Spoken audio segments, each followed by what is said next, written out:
Ladies and gentlemen, welcome on board. Oh! Well, this is a show and shine in Clearwater, British Columbia. So I figured I'd drive in, check it out.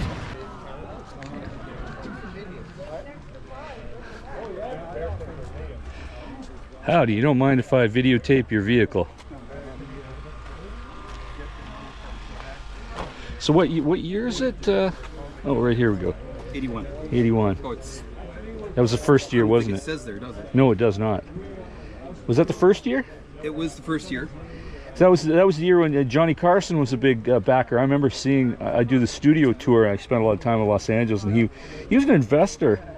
He got one of the first ones right off the boat, and it left him stranded on the side of the freeway driving into Burbank from his home in Malibu one day, and he lost the love of the Delorean after that and moved back to the Corvettes. It was a... It had some bugs, didn't it, in the first... It was a design flaw. Yeah, it had bugs. Well, more than that, the battery powers solenoids. And the solenoids would either hold the locks open or closed. But the point is it would lock them open or lock them closed. Right. Which means it's constantly pushing so open or closed. That's why you get stuck in the car. Exactly. Especially in an accident. Because they're electric locks, so if they're locked. Yeah, because I've always been fascinated by the story. Of course, with the story with John Delorean and his drug trafficking charge and an eventual acquittal.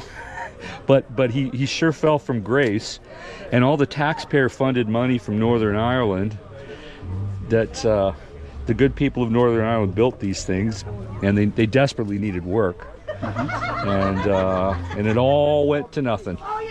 Now, my understanding, this is before my time, was that the British Parliament matched them dollar for dollar to build in Dunmurry, Ireland. And then when Margaret Thatcher got elected, she torched that. Yeah, that could be. I know there was hundreds of millions of dollars involved. For sure. You know, because they had to build a whole factory and tool it up from scratch, and then train staff and all that. So what were the main bugs when it first came out then? Fit and finish probably, and then the door panels and things like that. Yeah, it was an unexperienced labor force. Right. So they had to do a lot of re-jigging when they got to the States. Yeah. The electrical issues, like just stuff like that, where it was actually using battery power to hold the locks open or closed. Right. Those are the big ones, electrical problems. How about leaks? How about, because this is essentially a modified T-top in a way. Was there a lot of leaks? There were leaks if they weren't jigged properly. That's why they had to go through some extensive rework on the other side. And the engine was a bit anemic. It's 130 horsepower. Right. And the weight? It's not heavy. Like people, it's a myth. Oh. It's a very light car. It's a very light car. It's 2,800 pounds. It says, or maybe almost, it's less than 3,000. Right. And how many years have you had it? 3,180 pounds. How many years have you had it? 15. And how many kilometers do you... Is it kilometers or miles? I've got it in miles. So this was an American car originally? Yes. Okay. So how many miles you got on it? Over 25,000. 25,000. So you don't drive it too much? No. No. Any issues you've had in the last 15 years? Because I wouldn't mind actually buying one of these, but probably couldn't use it as a daily driver, and you probably would not recommend me to do so either. You could if you know what you're doing to fix it. Well, I'm mildly handy. Then I'm not handy. So I want my machinery to work when I get into it. I hate tinkering and... Drivetrain's pretty reliable, and I think they were all standard this year too. There was no automatics. No, it's not true either. There are 3 factory options. Oh, there was. Left or right hand drive. Okay, yeah, of course, sure. Standard or automatic. Okay. And black leather interior or gray leather interior. So which transmission was the most reliable? Well, probably the standard. Yeah, that's what I would have guessed too. Yeah. But I don't think they had reliability issues. They mostly had problems with electrical grounds because it's a fiberglass car. Yeah. So grounding, if it's corroded or rusts or you didn't wire it right, the electrons aren't flowing. But if you clean up the grounds and take care of that, fixes that. Right. Well, the Back to the Future movie sure helped the panache and collectability of these cars. It definitely didn't hurt. Yeah, it didn't hurt, and it's always going to be forever tied to the movie. Because the movie's still as popular as it ever was. It sure is. I mean, the kids still love it. The kids that weren't even alive when it came out. And of course, I was an adult when it came out, and it was like, oh, gee, they picked that car. Because, you know, back then there was so much branding between, you know, you had the Knight Rider, you had the Trans Am, and then you had Smokey and the Bandit, Trans Am. You had every TV show or movie had to have a tie-in. And a lot of times it was for commercial reasons, so they could make money, and it would help sales. Whereas now kids don't even want to get their driver's license when they turn 16. So I don't think those type of branding deals work anymore. So how is parts hard? Like certain things like glass. Even this is a unique piece of glass, and probably a custom order to have that replaced. I can get the windshield, no problem. That Really? means I gotta send for it from the States and pay the duty Right. and shipping.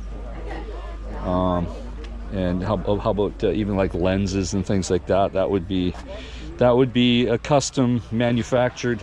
Oh no, not custom. Or is there enough parts left More from than enough parts. more than enough wrecked ones to? No, not even that. 50,000 cars were assembled Yeah. in parts. Right. Less than 10 were actually fully manufactured at the factory. Oh yes, there's a big parts bin. All right, so they're still kicking around. Yeah, so I can get them. But it means I still need somebody who knows what they're doing to install them. Right. And the engine itself, no problem, no leaks with gaskets at this point. You know, so many decades later. There's oil leaks. Yeah. Like leaks that would take like 80 years to fully drain out. Okay, So like just spots. head gaskets, Yeah, probably. the gaskets were asbestos. Oh. So Okay. the new gaskets that they make are steel or something or aluminum. So even if you put the new ones in, they still leak a little bit. Right. So I have a little bit of an input shaft leak. Yeah. Well, for its age, that's common for most vehicles that were made this year. You know, I so many cars in the 80s that had oil leaks of one kind or another. It's just the way it was. 70s and 80s were not the pinnacle of reliability for any vehicle. So what's the worst problem you've had then? Probably this windshield. Okay. That's brand new. Really? Yeah. Well, there's just so many. Oh boy! I mean, don't get me started. I had an accident with a vehicle in January, so I had a courtesy vehicle, and I'm from Vancouver area, and kept getting cracks on the windshield. So I figured, okay, I'll just get it repaired for free. And then eventually I got a big one, and I had to put in a claim. I didn't even own the vehicle; it was a courtesy vehicle. But everywhere, in fact, I drove a motorhome up north just a month or so ago. Huge rock. These kids are like throwing rocks off cliffs or something, or there was just a huge impact on the windshield. It's just so bad. I don't know. In the 80s and 90s, I could go a decade without a chip. The amount of gravel trucks, loose gravel, there's less street sweepers. I don't know what it is. It's unless I'm just experiencing bad luck, but it's cool. Yeah. So actually, to think about it, I did have an alternator seize. That was bad. Bearings. Just like ran dry or something. It was a distiller, and then the next one I put in had a flaw in it, so it failed. You know, shortly thereafter. Right. So then this one works fine, but yeah. So.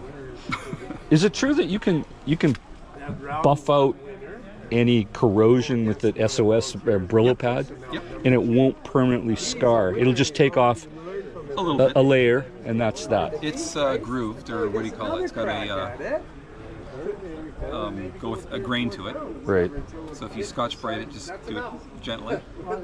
There are people out there, if you get dimples or pokes or whatever, there's methods and tools to actually take things like that out. What's your thoughts on those who paint their DeLorean? Is that going to reduce the value of the car? I think it does. A lot. If you like the color and you have somebody willing to pay for it, that's great. But some dealerships wanted to give that option. Right. It was a lot of man hours and a lot of effort to do it. Because I guess adhesion is an issue, isn't Yes. it? So they had to basically ground out, like make it a completely soft Right. surface and then prime it and then do that. So I've seen some pretty nice looking white ones, black ones. And Oh red yeah, ones. sure. I've seen them in all sorts of colors, sure. But they're the exception, not the rule. Yeah. Most people want to keep them looking like this. Yeah. Well, they were a bit pricey when they came out. You correct me if I'm wrong, but I think they were something around 20,000 Canadian dollars when No, they came out. 25,000. 25,000. American. Oh, be still my heart. Considering you could get like a new Chrysler K car for 10? Yeah. Right. So that was actually its downfall. Well, the downfall. The price. The price was supposed to be 12. It's called the DMC-12 because it's supposed to be 12,000. Right. Then they had to detune it, do a bunch of stuff for North American catalytic converters. Especially it ended California. up with all the other work, put it up to 25, which is the same price as a Corvette with twice the horsepower. Right. Wow. So that's what it was. Then the energy crisis. Yes. Right. And then of course the election, and of course then I guess it was a recession at the same time. Yeah, there was recession. That's true. Because I saw very few, and I was living in the Vancouver area in the early 80s. I saw very few of these. And you'd figure that there's enough population base that they could have sold a reasonable number, but there was so few sold.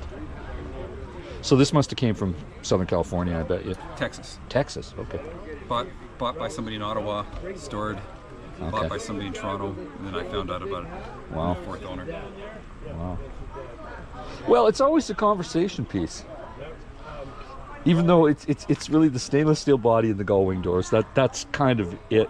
There's nothing else really unique about it. No, just a fascinating history. Does yours have because of the speedometer to stop at 80? It stops at 80. It stops at 80. Okay, right, yeah. Sorry, 85. 85, yes, right, yeah, you're right, 85. Because of a lot of vehicles made them because of the energy crisis. They didn't have speedos that went high. They really wanted to psychologically encourage people to drive slower, and that was part of and that was started under the end of Jimmy Carter's administration, and it bled through into the Reagan administration a bit, and then it ended. They were all this way from the beginning. Yeah. And then I think in 83, 82, they were making 83s. Yeah. And some of those went up to, I think, 95. Right. And they had the kilometers on it. Yes. Because in the smaller font. Canadian participation that never came through. Right. Did they ever sell any of these in Europe? Oh, yeah. So where were the bulk of the sales were in North America then, or? Yep. But people in Europe have bought them. So, like, they're really big in Europe generally. Brussels, really? Germany. So I go to Europe a fair bit. I've never seen one on the road. Oh, okay. Of course, you only see these in car collections or events like this. So, you know. But yeah, Denmark, Netherlands, Germany's really? a big one. Oh wow. And not England so much, but other parts of Europe. I'm trying to think. Yeah, economy was bad in the UK. There was a lot of people could not afford one of these in the other kingdom. Well, this is like after 80s. that. So this is like 10 years later, 20 years later, when they got popular. And the movie came out. Yeah. Right. Yeah, and then everybody's got to get one. And, oh, wow. I never noticed. Have you seen a million pictures of these and seen them? But I never realized it was a four-stud wheel. Four-stud. I guess anything to save a dollar, rather than 5 or 6. Cool. Well, thank you very much for your time. I guess you must be Sean. Yes. Okay, I'm Andrew. Andrew. Nice to meet you. And you're from Kamloops. Yes. Cool. I'm just gonna do a zip around just to see the rest of the body here.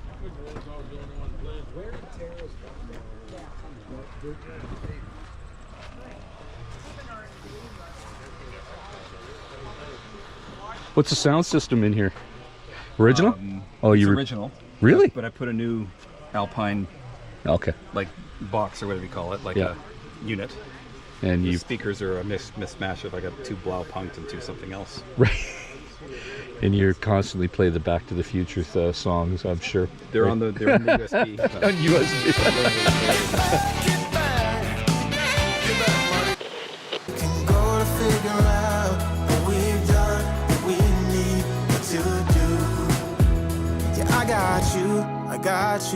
I got you.